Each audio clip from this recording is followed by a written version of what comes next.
Good afternoon, ladies and gentlemen, back here. This is Brian Simmons, also known as Phelan McPhalen. I have my good friend Roderick Edwards over here. If you tuned in last night, I had an excellent interview with Eric Hall. Really a lot of good food for thought. I want you to go check that out if you have time. But tonight we're going to be talking about something a little bit different. If you've weighed in before on this issue at another channel, you may be familiar already with the issues involved in the recent debate with Don Preston and Mark Smith. Many of you saw that debate. There's been some crossfire over some of the issues regarding, the people who commented on that debate, some of the things that they said, et cetera, as well as some of the points that Mark and Don brought out respectively. So what I'm going to do is I'm going to introduce Roderick Edwards. Roderick, how are you? All right. Thank you for having me yet again. And yeah, it's interesting debate. We're going to assume that most people know what we're talking about here, but obviously your channel talks about the word preterism a lot. Just a brief introduction. Preterism is the belief that Jesus already came back. Simplified, I'm sure some people, that's not a good enough definition, but that Jesus already came back. A lot of the prophecies that pertain to the second coming and the return have already happened in the first century, especially around the destruction of the Jewish temple. And so what we're talking about tonight is atheism and preterism, not atheism versus preterism, but atheism or preterism, how those things interact. And that's specifically triggered by that debate by Don Preston and Mark Smith, where Mark Smith was an atheist and obviously Don Preston's a preterist, and they were debating. And so I think it's the first time Don's ever debated a atheist directly like that. He was a little upset that there were some people who did not support him because he thought, well, of all stripes of Christians should support him against the atheists. So it's this discussion is not just about that, but that's what's the launching pad will bring its discussion to. Right. And it's interesting because he recorded a video yesterday, and I'd like to just share my screen and play a short clip. Let's see. So he does his YouTube videos, I believe, each morning. He will do one or two. I believe on Friday he does two. So it's like a two-shot of videos. He does one, talking about some particular book that he's trying to debunk, and then the other one is his normal podcast. So in this one here, let me go ahead and select. So in this one here, the purpose of his video was to respond to Steve Gregg's book, which I haven't read, so it's irrelevant to this podcast. But he also, before he got into the meat of this podcast, he actually gave some introductory remarks in which he mentioned that recent debate with Mark Smith. So I want to just play this for you, for those watching this, so you can get a kind of little backdrop as to what the conversation's about. Criticism and what have you. Now, here's what's strange. Here's what's truly not only strange, but it's absolutely incredible. There were three individuals, all of whom call themselves Christians, mind you, who were actually siding and speaking up in defense of and in praise of the atheist Mark Smith. I've had any number of people make comment to that and say, Don, how could these people who claim to be Christians be taking the side of the atheist against you? How could they be rooting against you? A couple of individuals said, I even chided them for that, saying, you don't have to agree with Don Preston on everything, but at least he's a Christian standing up for Christianity, and yet you are siding with the atheist, and they got attacked for doing that. Okay, so this is what he's saying. So basically, I was on that live chat. So it was on Myth Vision podcast run by, I believe, Derek Lambert. And this happened, I want to say this happened 4 or 5 days ago, maybe. Yeah, it happened a few days ago. It happened in the middle of the week. And I was on the live chat, so I saw everything that was going on. Let me just go ahead and stop sharing this. And I saw everything that was being said, and I was weighing in as well. No, my name was not mentioned as one of those participants, those who were, rooting for the atheists. I wasn't rooting for anyone, and I made that quite clear. I was not rooting for anyone because I believe that both men's positions are fundamentally flawed.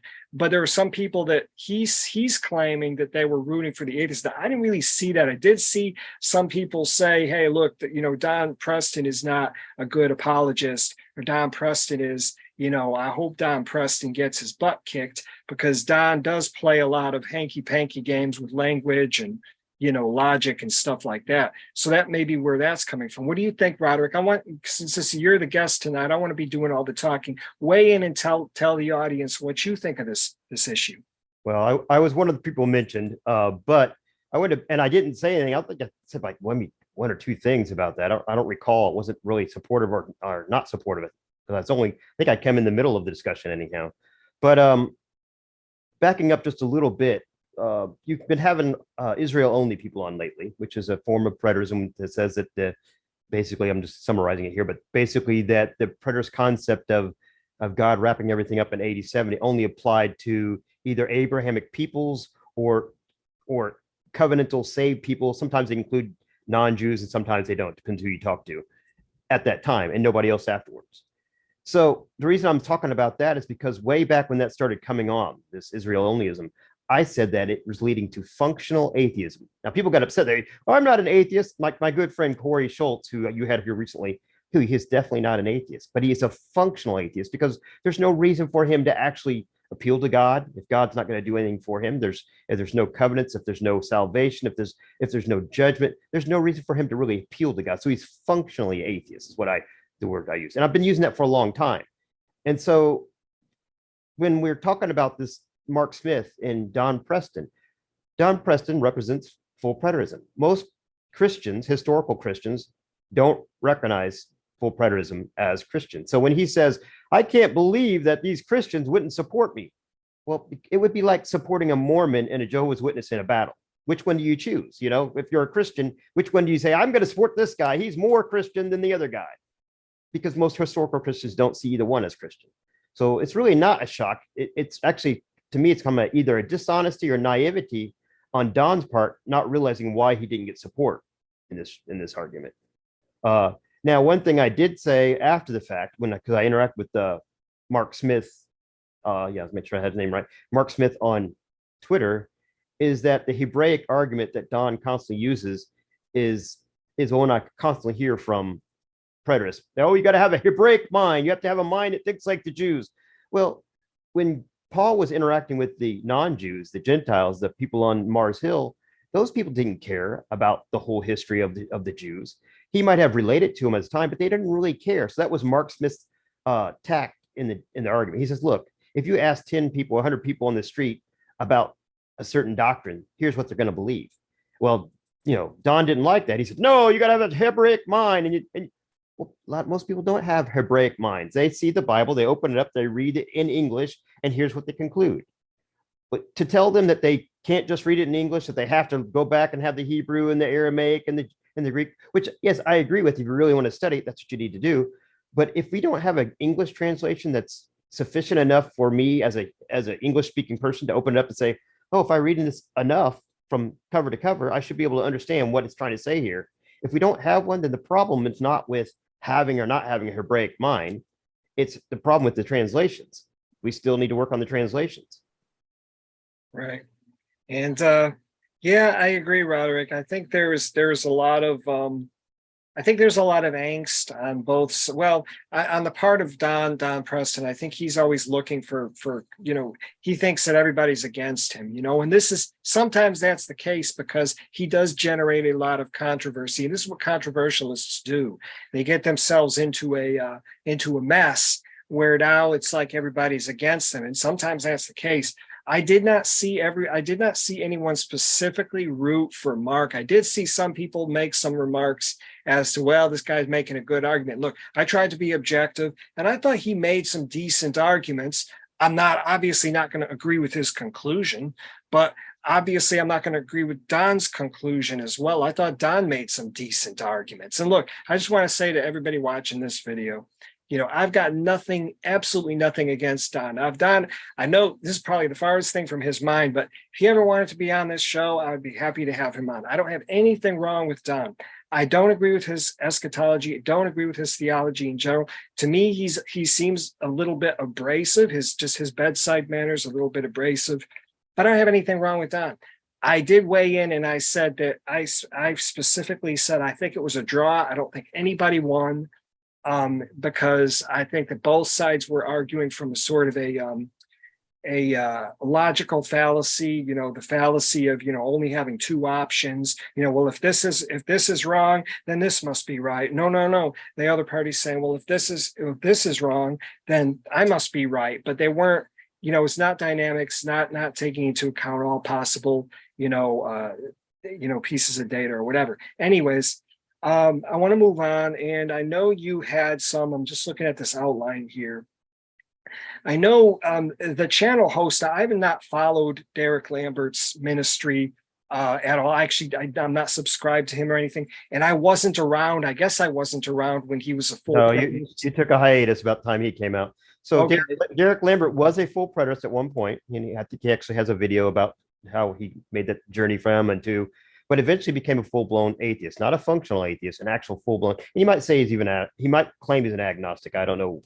I've heard him say he's an atheist, but he might say, oh no, kind of an agnostic, but I don't know. Let's just say he's an atheist for a moment, because he does talk a lot about atheists. And one thing he used to talk about as he was working himself away from full preterism is that full preterism is a way to save the savior. That's a phrase he used a lot. And I think it's an important phrase because if you recall back in the early days, one of the arguments that the full preterists used is that, hey, wait a minute, all the scholars, the non-Christian scholars, the accusation they have against Christianity is that these prophecies didn't come true, and therefore Jesus must be a liar. And so they would say, we're going to save Jesus from his lies by showing how he was actually correct after all. What's wrong is that historical Christianity has got it wrong. They misunderstood the interpretation all these 2,000 years, but here we are, full preterists on the scene to save Jesus from the accusation of being a liar. And so I thought it was relevant that Derek Lambert was hosting this, because that's exactly what he's saying. He tried really hard as his last ditch effort as full preterist to save the savior. And Mark Smith used that line many times in the debate, if you recall. Yeah, I remember that. I remember R.C. Sproul made that point, I think, in the beginning of one of his books. I think it was his it's packed now, but it was his book on the last days according to Jesus. He said that this is the answer to atheism. And he even said, I think he even admitted in his preface to The Parousia by J. Stuart Russell, he admitted that his educational background was confessedly liberal. And so he was listening to all these liberal scholars that were saying, well, Jesus was wrong, there's been a parousia delay, all that. And so he kind of popularized that approach amongst Protestants because, when his book came out, The Last Days According to Jesus, a lot of, Bible believing Christians were not familiar with those arguments. They were not familiar with the concept of parousia delay. They were not familiar with, the Bultmanns and all these, these fancy German scholars that were engendering doubt in the subject of eschatology. So he kind of popularized that within a large section of evangelical Christendom. And this has been a constant, like you said, there's been a constant recurring mantra amongst full preterists. I mean, John Noe used to say it too, is that we are answering atheism. We are dealing with these arguments, whereas I don't think they're really well. But the question is, Roderick, as you said, as you hinted, well, is it really helping atheism out more than it is Christian? No, because basically here's what you're saying. And Don Preston took me to task not too long about this, but I think the turning point here is God sovereign? Is he in control? Because so as Christians, we say God has a plan. He's written it out. He knows it before the beginning of time.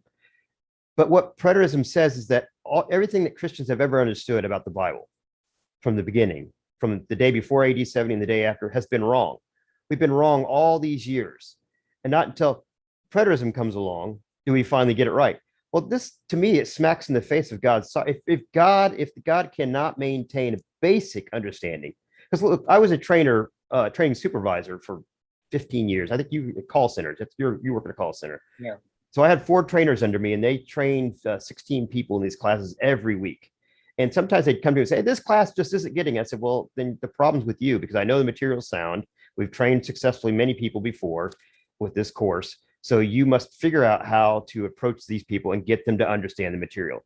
I never blamed the class. I always blamed the trainer's approach. And then they would go back and they would figure out how.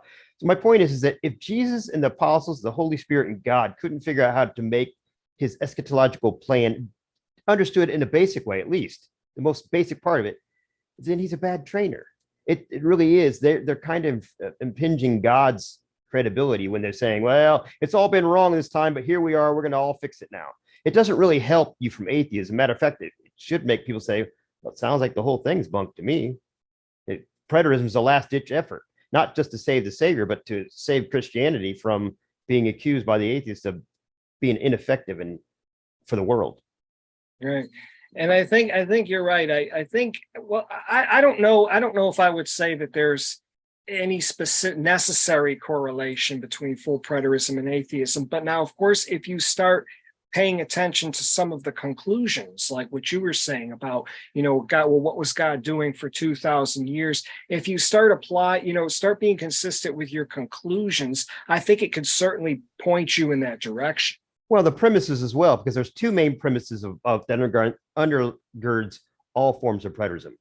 One is the audience relevancy. He was talking to a specific audience. Jesus and all the Bible is talking to a specific audience, and all is fulfilled. Those two premises are the main backbone of preterism, all kinds of preterism. And so that's where a lot of Israel only go say, well, the audience was only to the first century Abrahamic peoples. And the fulfillment was complete, just like John Preston or any other full press would say. And therefore, if you're going to be consistent, it doesn't apply to us. And so it gets you to at least functional atheism, where you say it doesn't apply to us anymore. You're at least a Corey Schultz. Right. And Corey was here a couple of weeks ago. We had a great discussion with him. He kind of blindsided me with his view on the resurrection. I wasn't expecting that. I was expecting to hear, the usual hoopla about spiritual death and all that sort of hocus pocus that they cook up. But he kind of surprised me with that when he called their view. He said, well, that's a Casper the Friendly Ghost view. So it was interesting hearing that. But then I was told elsewhere on Facebook when I weighed in, I was responding to a comment, and somebody said, oh, Corey's out of touch. He's representing a form of IO that is now obsolescent or not quite in vogue, these days. So I asked that gentleman, I think his name was, Ken Atwood. I asked him, I said, hey, you want to come on the show and talk about your view? He never responded. So I don't know whether he was just trolling or whether Corey is really his view is really the representative view. What's going on with that? Corey's Rivers of Eden and Don Hotchner, who's I believe no longer Israel only, are the main advocates that started advocating the Israel only first back in early 2000s, somewhere right in there, maybe Hotchner a little sooner. So yeah, if you want to call them the undeveloped position or the position that's not going to move further on, because a lot of these new guys at Atwood and some of the other ones have taken it to the point where they really are basically atheists. We don't care. None of this applies to us. We can do what we want. I don't even have to live by God's principles at all. The Bible's pointless for us. They've gone more of a direction like that. So, and Corey at least says, look, even if the Bible isn't for us, there are philosophically some good points that help you live your life in a decent way. He would at least say that much. And so that's changed. But I find it interesting that you brought up the whole Casper the Friendly Ghost as opposed to a physical body of Christ's resurrection, because this is where if Mark Smith would have really stopped for a moment, he could have hammered Don Preston, because Don Preston has the idea that Christ's body ascended to heaven, became a spiritual body where it's not in physical form at all. Historical Christianity, whether I believe it or not how I believe, but historical Christianity has seen Jesus' body in heaven as a physical form of some sort. He supposedly has the nail marks and everything else still in his side. He's a physical form. So right there, Mark could have said, look, you're not even representing historical Christianity. I don't know why I'm having this discussion about the resurrection with you, because you're not historical Christian. It's like, again, debating a Mormon or debating Jehovah's Witness. He could at least stop him right there and that just dismissed that whole part of the argument, but he didn't, because I don't know if he knew the difference. Because Don spent a lot of time on talking about the invisible Jesus and the visible God acting in history and time. Where when we look in the Old Testament, God was really visible, even in actions and burning bushes and flaming, clouds, not just metaphorical ones. They were actual real that people could see with their own eyes, at least then. Right. And, Mark, some of his arguments, well, his general approach seemed to me very monolithic, like really like it's, everything is black, stark black and white. There's no gray areas. There's no, nuances. He was seeing everything so black and white that he basically said, he made a statement which pretty much prevented him from really winning the debate. He said that the Old Testament, that's not important. I'm not, interested in the Old Testament, which if he's read the New Testament, which I'm sure he has, the New Testament writers are constantly quoting the Old Testament. That has to be accepted as evidence. Well, he wanted to narrow the evidence down so much. He was just talking about specific passages and just talking about, very, very narrow. It was almost like he was trying to rig the evidence. So I thought he did a poor job of that. And then, of course, Don and his followers, they picked up on it and they, sort of drove it into the ground. But I thought it was a good debate. But like I said, I thought it was a stalemate. I didn't think anybody won. I thought Don kind of, and it's funny, Roderick, because I kind of predicted this would happen. I said, I guarantee you, Don is such an expert debater. He's been doing this for so many years. He's going to find a way to bluff himself out of this. No matter what mess he gets into, no matter how he gets tripped up, he's going to bluff his way out of it. And he actually, towards that last quarter of the debate, he actually kind of did bluff himself out of it. He kind of rehabilitated himself because I think Mark took some pretty good shots. And I think he hit him square on the chin and kind of, you could tell Don was kind of, flustered for a while, but he rehabilitated himself. He got back up. He managed to throw a few punches himself. So it was a great debate. But again, nobody came out of the ring a winner. I think they both kind of, even Mark said, I think he said at the end, after calling full preterists liars and dishonest, he actually made a weird sort of admission. I think during like the last 10 minutes of the debate, he said, Don, of all the full preterists I've ever met, you're the only one who hasn't lied. And you're the only one. I'm sorry, I should have looked for that clip before we started this. But Jay, he said, you're the only one who has been completely honest and who has never lied. And I was like, wow, that's pretty weird. So at the end of the day, even though you guys are, you're going to say, well, Don's being dishonest, he's doing all these gish gallops and all these, exegetical somersaults. And you're going to say that at the end of the day, he's just a true blue honest, so. You undermine your whole argument. I thought it was interesting because, for example, I've been to Don debates before in person and not in person. I've been to both. I think I've been to 2 or 3 of his in-person ones. And he's really good at it because he's slick. He's almost like a Jack Van Impe of preterism, what I jokingly call him, because he's boom, boom, boom. He snaps these. But he also is really good at his presentation. He normally has the charts all ready to go. This time, like you said, it's like he was reeling because he couldn't figure that out. Mark Smith, this chart after chart after chart, the PowerPoint thing was amazing that he was doing. And then when Don was up, he just didn't bring that fire. He couldn't bring that old, it's like he's getting rusty or something. He was buried. But like you said, where Mark messed up big time is saying, I don't want to appeal to the Old Testament. Now, I get what he was trying to say, but he said it the wrong way. He was trying to say, look, most people who are reading the New Testament, which a lot of people who are becoming Christians, that's the first thing you read. If you're going to expose a person to Christianity, you talk to the New Testament with them usually. And they don't really care about all the Abraham, Isaac, and Jacob and his story and the tribal version of God. Eventually, you'll get to it as you become a Christian. But a lot of times that doesn't matter to you. What matters to you is I'm a sinner and I need a savior. And why do I need a savior? You don't need to look in the Old Testament. You could get that all from the New Testament. That's usually what. So I think that's his attempt to sit in the New Testament and the fact that he was looking at the New Testament prophecies, the fulfillment. And he just want to say, if somebody's reading this New Testament and nothing else, what conclusions would they come to? And so John kept running back to, look at this Old Testament, look at this Old Testament. Well, he didn't want to, he said that was irrelevant to his point. I get that they're all interwoven. I'm a Christian. I understand that. But I understand also what Mark was trying to do there.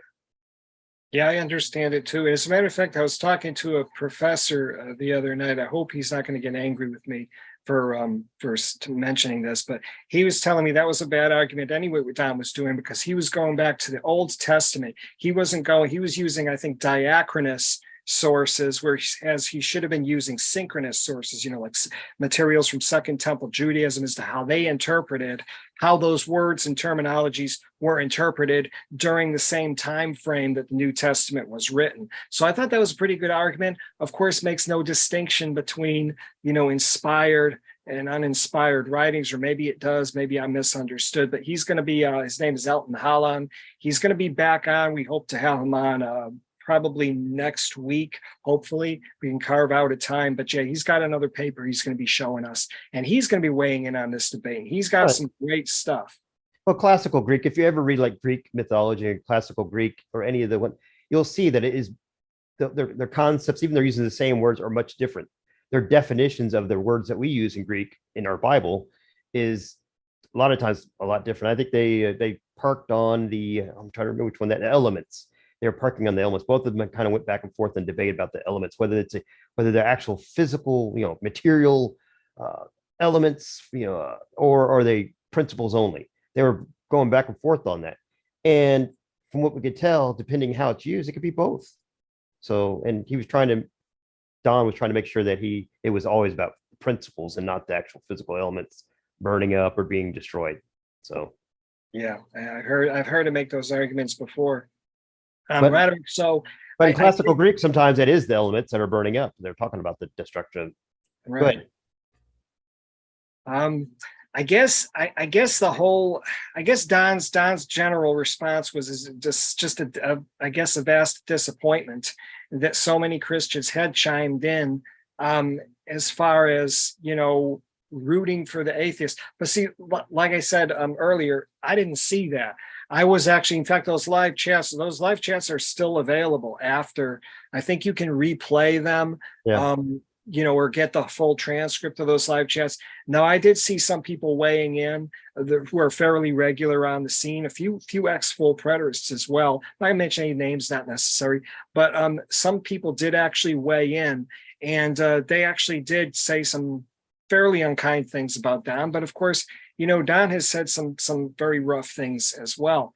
One thing I wanted to mention, though, is there's another guy, and I don't know if I'll be able to actually pull the video up, but there's another guy. His name is Jeremy. He's got a channel called New Heaven and New Earth Unveiled, and we actually had a discussion with him a few months ago.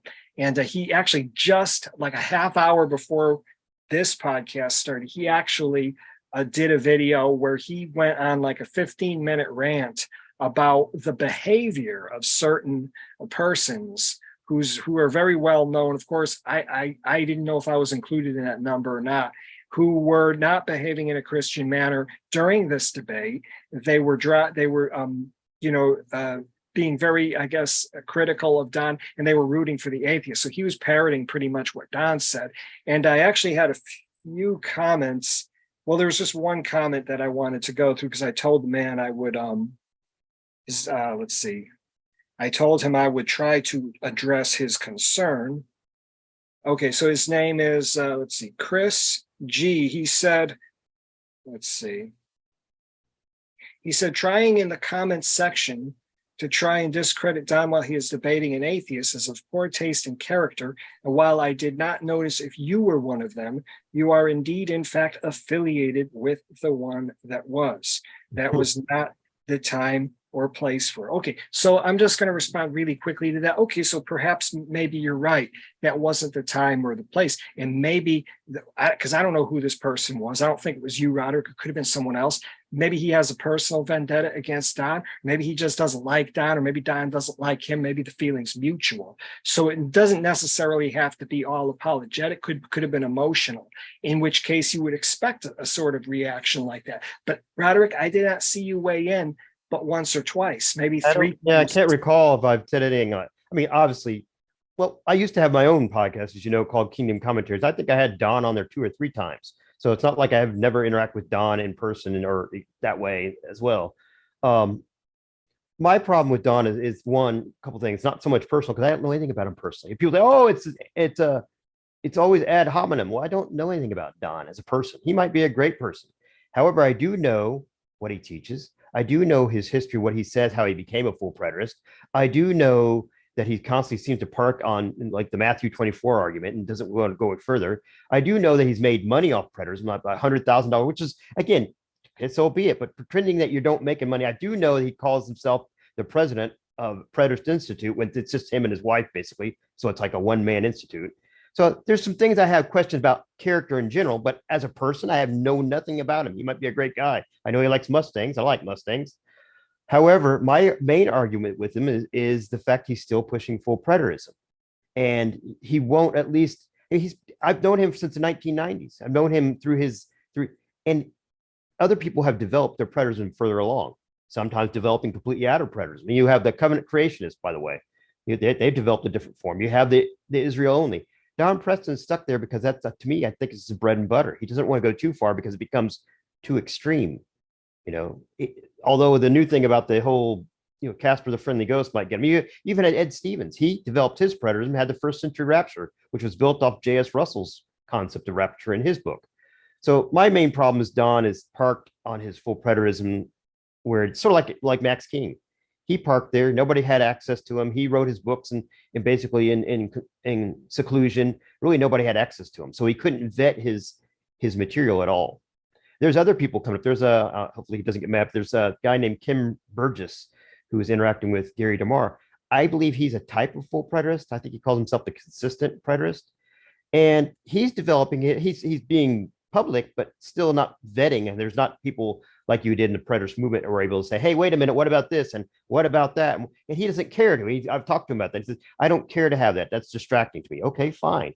I understand why you're doing it. But Don Preston does not have that luxury because he's put himself out there as the preterist teacher, as the main debatesman, as the guy who's going to take on the Goliaths. He has to interact and vet and debate with the smaller preterist community, if you want to call it that. So that's my main problem with Don. And so if I'm going to be hostile or combative towards Don, it's because of that. Yeah.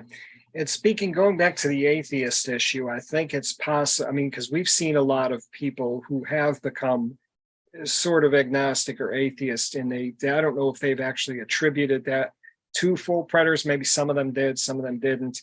But it's hard to draw that correlation. And I don't want to be the person to draw that necessary correlation. It may be, I think it can point them in that direction, but I don't think it's a necessary, like, well, this leads to this. I don't want to necessarily endorse that argument. But one question I got to ask you is, do you think, Don, with the rise of all these more extreme forms of preterism, like say IO, and now the gentleman I interviewed last night, he's got a pretty radical form of preterism. There's this cutting edge that's been developed over the last few years. Do you think someone like Don is, say, old hat? Do you think he's kind of an old, do you think his preterism is sort of like going to fade out? What do you see as the future of, because he's sort of like one of those old fashioned Max King types. And I don't see that group getting much traction anymore. No, just all of those. So you got Don Preston, you have Ed Stevens, you have Larry Siegel. I mean, not saying anything. That was a preterism of the 1990s, 1970s through 1990s. And it's just, it doesn't interact with the practicalities of the world anymore. There's a reason why. Okay, well, if it's true that the chief shepherd's already come, then in Peter and Ephesians 4:11 through 15, what applies anymore? Does the fivefold ministry still apply? I mean, do we still need to teach our brother? If now that we have the full canon written down and translated in all these different languages, do we need to send underneath the pastor? I mean, there's all kinds of questions that preterism brings up that people don't ask, that Don and some of these other guys won't get, we won't go there. Well, why not? I mean, you've already basically what they call it, the radical paradigm shifts is what they used to use that term back in the 1990s. If you've already done that radical paradigm shift, what is left not to be able to shake the trees? What foundation can you not, use your hammer and see if this is sound or not? That's what people are saying. And that's unfortunately Don. I think Don will stick where he is until the day he dies. And it's because it's his bread and butter, not necessarily financial. I'm not trying to say he's just not going to do it because he wants money. It's just, it would ruin his ministry if he said, now I'm going to, I have moved into IO. It would ruin his ministry to some degree, because Don is the entry point for a lot of more scholarly or established Christians. They could still kind of cross the fence there.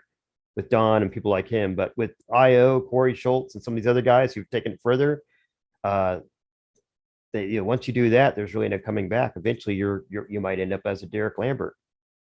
Right. Again, consistently applying those conclusions or focusing on the conclusions as well as the premises, which Right. tends to point people towards the exit door, I would think, because, and like, again, I don't know Derek Lambert, never interacted with him, but from what I understand, he was a full preterist, and then he kind of got into IO, and then that's how he kind of went out the exit door, got into mythicism and all of that.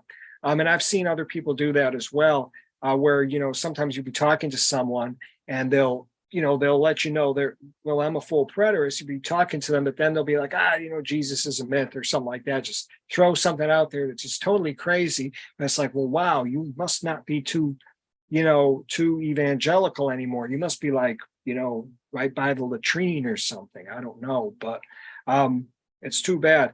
I still think, though, that Don was over exaggerating. I will say that. I think he was exaggerating. I think he was just, I don't want to call it persecution complex, but he definitely had more support than he had opposition. I think it's just the people who are opposing him, because I don't know if I think I'm just a guy who's been around for a long time, and I never consider myself a leader or anything like that. I never have. So I've been around a long time. So it's him, it's me, and some of the other people that said something. He's like, oh, I'm shocked by these people who would say something. But most of the people on there were very supportive of him, because most of them were full preterists. I'm not certain there were any atheists on there supporting Mark Smith at all. Did you see any atheists? You were on there longer than I did, so I don't know if I saw any. Yeah, there may have been one or two. I think there may have been one or two people rooting for Mark, but like you said, most of it was support for Don coming from full preterists. And then when I looked earlier today, I looked at the Derek's channel. I looked at the video comments, and man, there was a ton of comments in favor of Don from full preterists. People, all kinds of people I've never even heard of before, saying, Don, you keep up the faith, brother. You're doing a great job, et cetera, et cetera. Names I've never heard of. And I was on Don's channel, in the trenches for over 2 years debating with those cats, and I never heard of most of these people. So he's got a support base. I think he should be more thankful for his support base than he should be for maybe the 2 or 3 people that criticized him. But again, I think his the full preterists, they like something to complain about. And so I think what happened was a few people on his forum ended up saying, Don, I thought it was really wrong what these people did to you.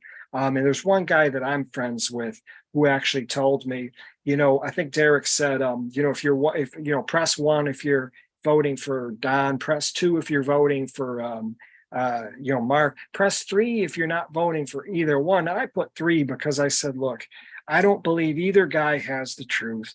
I believe they're both polar opposites. Nobody's in the middle. Nobody's taking a centrist position. Nobody's trying to understand the other person's position. It's just this guy kind of got upset with me and says, hey, we're Christians. We need to stick together here. And I said, well, I understand that, and that's true. We do need to stick together, but I don't really feel that Don's apologetic is representing the Christian view. And again, I'm not going to be trying to say, if you don't agree with my 5 questions, you're not a Christian. I'm not coming after anybody. But at the same time, I've said this many, many times over the years, although I do have other people on my show. I've got preterists on my show all the time, and I have other more extreme forms of preterism on my show. I still don't agree with their eschatology. I'm engaging in journalism, and that's the reason why I have them on. But don't think that that's some kind of tacit agreement with what they teach. Well, Don needs to realize right now, at least at this moment, I think he really is the face of full preterism. He's really the last man standing. Max King's gone. I mentioned Sam Frost because he was a conference speaker, and he went around speaking a lot. So for a while, he was the face of full preterism, the scholarly face. So you had that, but really now it's just Don. So when people attack you, Don, which is, I don't think I didn't do any attacking, but when they criticize you, they're not really criticizing you. They're criticizing full preterism. Don't take it personally. And secondly, you debated an atheist. Atheists don't really care about the religion in general, let alone some subset called preterism that's some subset of some subset. It's way down there in the line of anything that could even be considered Christian. I mean, to me, it's even more subset than Mormonism, and Jehovah's Witnesses has been around way much longer and probably have fleshed out what they want to believe and what they what they think they believe, and else more than full preterism has. Full preterism is brand new when it comes on the scene. It's really only as old as 1970s. We know 1800s, but really when it started developing as what it is today, 1970. So it's not too old at all. So give it some time, see what happens. That's the reason I said I'm kind of interested in this Kim Burgess, because he is developing his form of preterism away from the movement. So far, just about anybody I've interacted with in preterism has formed it within the movement. You have Don Noe with his multiple comings of Christ. You have Ed Stephen with his first century rapture based on James Stewart Russell. You have Max King with his influence from the Covenant Eschatology, Church of Christ influence, things like that. But this guy came from the RTS, and again, he's not being influenced from the outside. So we'll see. I'm kind of interested to see what he comes out at the other end. He's still working around presenting it, but I'm interested in it. Whether I agree with it or not, I'm still interested in it. Kim Burgess. I'm interested as well. Now that you mentioned Kim Burgess, I do have to say that I had a couple dealings with him before Gary DeMar blocked me, which for really not, I don't even remember what I said, but it was so innocuous. I just couldn't believe I got blocked. But anyways, I had some dealings with Kim Burgess, and he seemed to be he's very dogmatic. I pointed some things out to him, and I noticed one thing about these guys: when you get to a certain point, when you get to a certain level, and it doesn't really even have to be that far above the masses. When you get to a certain level, you get like a very, very stern dogmatism, like, no flexibility. And some of these people can be very dismissive. So I thought his tone was kind of dismissive. Whose tone? Kim's tone. I thought his tone was a little, well, towards me at least, it was a little bit dismissive. And I was like, well, hey, look, man, I'm not, chopped liver here. I've read the books, and I've done the study. And, so I don't know where he's coming from, but what I do think is that he, in this specific elite circle of his, which probably, I guess, includes Gary DeMar, are definitely tailoring a form of full preterism, it seems, for reformed minds and reformed tastes. That's the only conclusion I can arrive at. And that's probably why you've got some of these other guys like Ken Gentry and, some of those letter signers who are so furious with what Gary's doing, because they've been fending these conclusions off for some time with their system, which uses some of the same hermeneutic techniques as full preterism does. They've been trying to fence it off.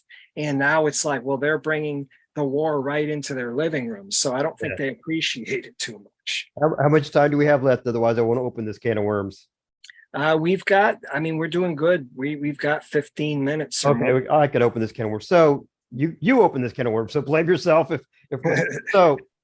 Yes, Kim Burgess is more of a, like I said, I think the reason why it might come off like he's pushing you back is because, again, he doesn't care about vetting with people right now.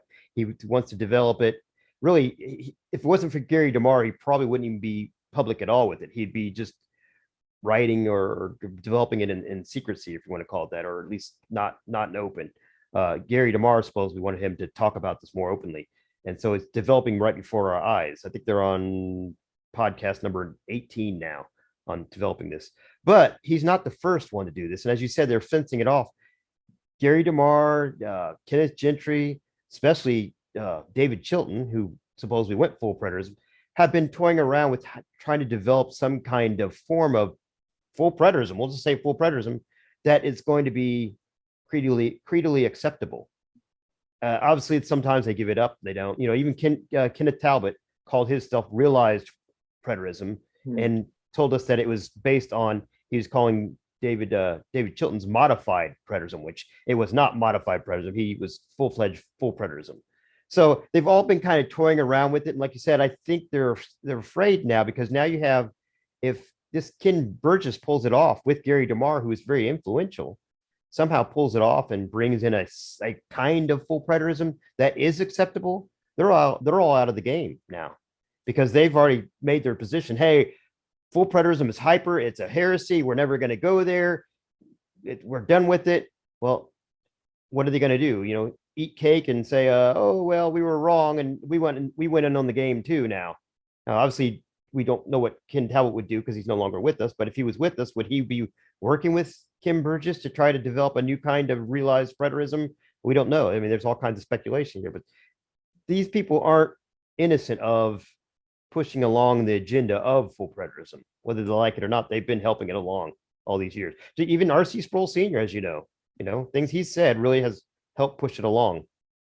Yeah, I remember and I have not been able to locate it. I looked a while back and I couldn't find it. It must have been taken off the internet, but a couple of years before, or actually it might have been around 2008, he actually preached a sermon, very good sermon too, where he, the gist of his message was, the second coming. And he made a point. He said something to the effect of, we used to think that the second coming was the destruction of Jerusalem. That was the second coming, but that can't, that's just, that idea is losing ground. And I don't think that's the case anymore. So I think he kind of changed his view towards the end of his life.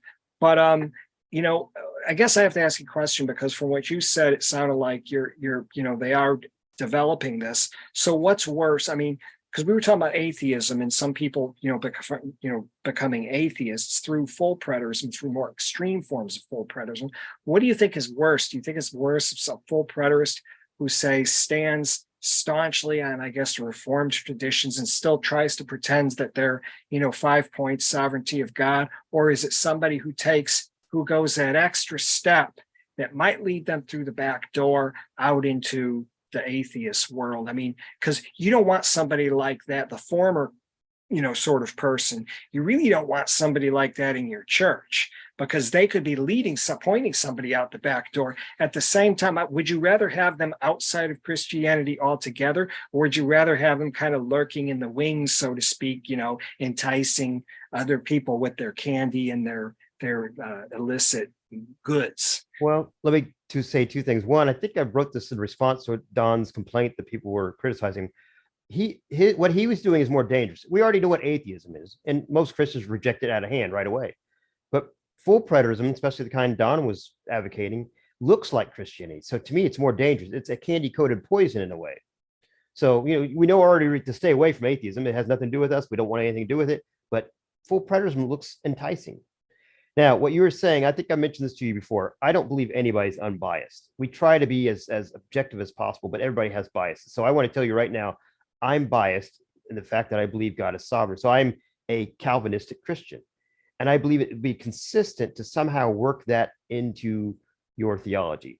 So if you're going to be a full preterist, you're going to have to consider how that fits in there, which is difficult because of the whole concept of the elect. Is the elect by its very nature says it's a limited amount of people? How's that work in full preterism? There's got to be a terminus at some point, right? And so there's only a certain amount of people that are the elect. So I don't know how they're going to work it out. I'm not trying to work it out, but I think Kim Burgess, I don't think Gary DeMar is necessarily working it out with him. I think he's along for the ride, watching to see where it's going to go. He's interested in it. He's just an observer. He likes to see it. I don't think he's a participant or anything. He's just watching Kim Burgess to see how he's going to go about it. Because so far, when you look at a lot of full preterists, they quickly go off the deep end. They quickly go somewhere weird, and that turns people off really quick. That's the reason why Gary DeMar's like, I don't want to deal with those people. But Kim Burgess appears to be somebody who's going to be a little more rational, going to try to work in the consistent theologies that have been there. He's not going to go, hey, you know what? Why don't we all be universalists? Because hell must not exist anymore. He's going to be a little more consistent. And I think that's the reason why Gary DeMar has given him a little bit of a leeway to listen to him. Yeah, and I think Roderick, the surprise for him is going to be, because I've never heard of Kim Burgess except within the last year or so. So he's kind of new at this, and he may have the theological acumen and intelligence and education to tackle these issues, but he doesn't have the experience. And the experience being on, having that field practice really helps, because there's things I'm seeing now that I didn't see, years and years ago. And Right. so he's going to have to, and this is a prediction, what he's going to have to deal with ultimately, even before he unveils his finished product, is he's going to have to deal with people emailing him and messaging him saying, hey, well, why am I not applying this time text This is the only time text you're saying that still applies to us. Why are you being inconsistent here? I don't think you'll care. I've had it. I'm more trying to interrupt you though, because I've already this answer because I've already I've actually had a hour or more phone conversation with him about this very concept that you're talking here. He doesn't care to vet. As far as he cares, he's going to put it on the table and he's going to walk away. Some people might not like that because that's sort of almost like a Max King type thing. Hey, I'm going to do this stuff in secret and then I'm going to unveil it. Max King literally unveiled his Romans, was it Romans 11, Romans 9, Romans 8, whichever one he was working on. I think it was Roman. And basically, before he knew it, he died. I mean, he shortly died after he unveiled it, like a year or so afterwards. So he's not here to answer the questions that when people have. And I think that what Kim Birch is going to do. So what might happen is it won't get any feet, because if you don't have a dynamic leader, advocating and telling you how it works and having somebody say, well, what about this? And the leader saying, well, here's how I answer that. If he's not going to do that, it probably won't go anywhere but sit on some dusty shelf for a long time. Now, maybe somebody in the future, like they did with J.S. Russell stuff, they might pick up his work and run with it in the future. Hey, look at this guy who back in the year 2023 advocated this. So it may happen that way. Who knows? Well, I guess we'll keep an eye out for whatever he comes up with. I haven't had too much interest with the whole Gary debate. It doesn't really concern me. I don't feel it does. I think it concerns more the Presbyterian Reformed people, because to be honest with you, from what I'm seeing in the rest of the religious world, at least the rest of the evangelical world, we've got bigger problems than, this guy's a heretic, this guy's preaching heresy. Now, from my circles where I come from, evangelically, if somebody's a heretic, you just simply dissociate yourself from them. I guess you could say blackball them, blacklist them. They won't have a place to preach. They won't have anybody to fellowship with ultimately, but that's how you deal with it. Amanda is a heretic after one or two admonitions reject, from the Epistle of Titus. These guys want to do is, like the letter signers, what they're trying to do is they're trying to impose like this ecclesiastical authority, which is a totally different thing. And it's not working. We talked about that in the last podcast, basically, that they really don't have that. Gary's basically just in a ministry. Even as far as I know, it's not a ministry from his church. It's a ministry that he's developed outside the church, what they call a para ministry. So there's no accountability besides the American Vision Board, and he really probably doesn't even need them, because if he built that, he could just, if they try to chastise him, he just walk away from that and say, oh, hey, here I am over here. Probably wouldn't hurt him at all. Right. Okay, so I ask you a question. Do you think there's any correlation between, say, Gary's form of preterism and atheism? Do you think it's a stepping stone? What do you think it is? As I said, all my books are called preterism. They're not called full preterism, about preterism, against preterism, after preterism, how to debate a preterist, because I believe it's the open door that's destructive in general to Christianity, because it's not historical Christianity. And it's also destructive to Western civilization, because Western civilization has been built on the concepts of historical Christianity. Now, let me give this leeway. It's possible that it's all bunk. Let's just say it's all bunk for a moment. Hypothetically, let's say the whole thing's bunk, Christianity in general, and I'm not an atheist, but let's say for a moment. That doesn't change the fact that the Western society has been based on that. Western society would have to re-engineer itself if it came to that conclusion. What would that look like? What would our morals look like? Now what? It's going to be societal based. I mean, we already look like it's happening anyhow in America, where, at one moment abortion's okay and next moment it's not, and you have LGBTQ, you have all this different moral going on. So I don't know where you're going. Obviously, as you said, the evangelicals have bigger fish to fry than worrying about whether somebody thinks Jesus came back in 70 AD or not. They want to worry about whether this new societal morality is going to collapse their society. Yeah. And some would say, and I'm just going to play the devil's advocate here, I don't want to pretend I'm on The View or anything, but some would say that you're almost playing into the Roman Catholic's hand, because you're saying, well, Western society was built upon this Christianity. Now the Roman Catholic Church is going to come in and they're going to say, amen, Roderick. They're going to say, that means that you guys need to come back to us, because we are the stabilizing, Oh yeah, they could, because obviously as soon as Protestants came in, you had all this radical going on. You had we talked about in the last podcast, that radical Reformation. They weren't just uprooting theological norms, if you want to call it that. They were uprooting societal norms. We no longer need a lord over us. We no longer need kings that destroy the statues and all those things. I mean, there was all kinds of things going on. So yes, there is a logic in what a Roman Catholic would say. Hey, you would have more stability, you'd have more peace if you just came back to the church. I don't agree with it, but I understand the logic behind it. Matter of fact, I'm actually for, I call it organized anarchy. I don't know how you get to it because human beings are sinful and evil, so we'd always kill each other. But really, just leave me alone and let me live my life. I don't know. It would never work because you're going to have one mass of people attacking the individual. So that's a whole nother political debate, which we don't need to get into. But so I'm sure we only have a couple of minutes left now.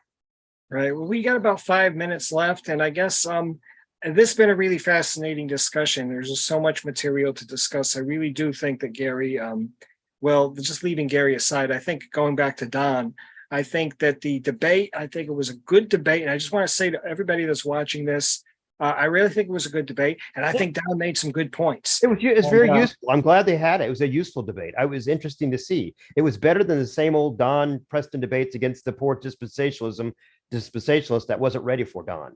Because most of the time, John just steamrolls all over these guys. I get it because they're not ready. Oh, I'll take on preterism. I got the silver bullet verse. And they come on there and they just look like fools because they don't have the silver bullet verse. They don't know what preterism is. And he steamrolls all over him. This guy was a little sharper, and Don didn't really know how to handle an atheist, obviously. But it was really useful. It was a useful debate. I'm glad they both did it. Yeah, I am too, and I hope to see more of this kind of thing in the future. So basically, before I ask for your last words, I just want to say again briefly that the purpose of this channel is journalism. So what journalism is it presents an array of facts, and it tries to give you facts from both sides, assuming that there are two sides, to present facts. Or multiple sides. How's that? Oh, that's better. Thank you. Yeah, multiple sides. So what I'm trying to do is I'm trying to get a consensus. So one day I may have on a futurist. I had Brock Hollett on last week. He's I want to say he's okay. So he's an amillennialist. It's kind of an open secret. Well, it's not a secret, but he has a very strictly almost a premillennial view to interpretation of prophecy. I had him on last week. I had Larry Siegel on a couple of weeks ago. I had a gentleman on last night who's a fascinating individual, wonderful guy. I'm going to have him back probably next week or the week after, who believes all prophecy was fulfilled in 146 BC. I've had a universalist on. I've had two IO proponents on. I've had another guy, another dispensationalist, Anthony Aquino. I had him on a few, maybe. So basically, nobody can decide what you support, so what they can accuse you of supporting, right? Exactly. That's the thing. And I used to, and this is the thing, I used to have that approach, take that classic apologetic approach. And after 16 years of doing this on and off, I decided it's not really working. It's kind of boring. It's what everybody else is doing. So I wanted a new approach, something that everybody else isn't doing, try to apply the principles of journalism. And the reason why I'm going through this is because there's been a few people who have really come down hard on me in recent weeks. I had a few people, unsubscribe, which doesn't really bother me. That's fine. That's their business. And I had a few other people just kind of really, really be very harsh with me. And so the thing is, this is what you need to do. You need to go to an Oxford English dictionary if you have one, or you could even Google it. Google the word journalism. Journalism means that you try to be objective. And the only conclusion that somebody could make from me having an IO person and the futurist on in the same week is that, wow, this guy must be trying to be objective. Now, I've been very clear over the years. I don't believe in any form of full preterism. And I've given my reasons why I'm not a full preterist, why I'm not a preterist at all.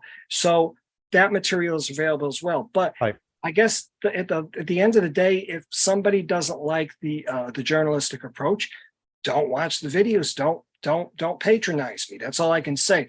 So, Roderick, do you have any words to add to that? No, I'm glad that you have this forum. We've had these kind of forums, you and I, through time. Obviously, we were steeped in preterism a little further back, so it took us a while to work through it. So we were more biased in the past than we are now. I'm less biased. I told Kim Burgess one time, he was confused because he said, "You're so cynical. Almost like we can't tell whether you support preterism or you're against preterism." Like all my books, I've had people write reviews saying he's advocating preterism. No, he's not advocating for. It's hard to understand what I'm trying to advocate here. it's because I'm really not trying to advocate anything. I'm just trying to present things. And so that's where we are now today. I think you and I'm more of a philosopher than I am a theologian. And I'm okay with that. Somebody, oh, that's awful. No, it's that way I can stand away from that. Once you become a theologian, you're a theologian in what frame? What school of theology are you part of? And that's where you're going to get pinned down. I'm not that anymore. I'm more of a philosopher. I'm going to stand back and just look at it all together. That's all. Great. Yeah, that's great. And I feel the same way. Roderick, I'm going to give you the last word. Any words pertaining to this situation that we were just discussing, especially with Don? Any last words of wisdom? Anything you'd like to say to the viewer? Anything you'd like to plug? Any books you're writing now, or anything that's that you think anybody needs to know about? Well, first of all, stay away from the Tower of Babel because it's not doing too well. Secondly, obviously, I've had the 4 Preterist books. I'm working on another one called Historical Christianity. Historical Christianity. Wow, I can't remember the name, but subtitle: Historical Christianity, the Communal and Ancient Communal Faith. And it's going to be a surprise because people think, well, wow, he's going to talk about creedalism. It's not about creedalism. Matter of fact, the book is going to contrast whether if you were part of history, the historical Christianity, or if you just read the Bible in a vacuum, what conclusions would you come to different conclusions? And so that's kind of what the book's going to be about. And it's going to be one of my bigger books because normally I try to keep it to 100, 150 pages because that's a 2-hour audiobook. But this one I want to make more of a proper book, and I hope it'll be out before Christmas. That's great. We'll look forward to it. In the meantime, thanks everybody for tuning in. Thanks for your thoughts, your comments, your observations. Don't forget to hit that subscribe button and hit the like button too. I found that out the other day when a major professional podcaster actually said, hey, this affects the algorithm. So I want to make sure I'm doing the right thing. So make sure you support, and Roderick's channel as well. Go to his channel and support it, buy his books, and you'll get a blessing. Until next time, folks, have a great weekend, wonderful evening, and we'll talk to you soon. Thank you.